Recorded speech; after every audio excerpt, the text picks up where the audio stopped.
Good morning guys, in front of me is Samsung Galaxy Z Flip 5 and let me show you how to activate developer options.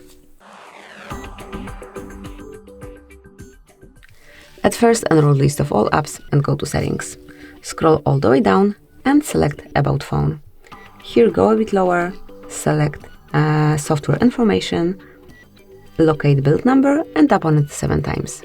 Now draw your unlock pattern, and as you can see, developer mode has been enabled. So once developer mode is unlocked, you can go back and at the bottom of settings list you will find developer options.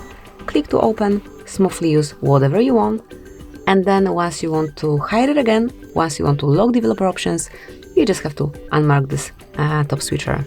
So that's it, that will be all. Thank you for watching. Please subscribe our channel and leave the thumbs up.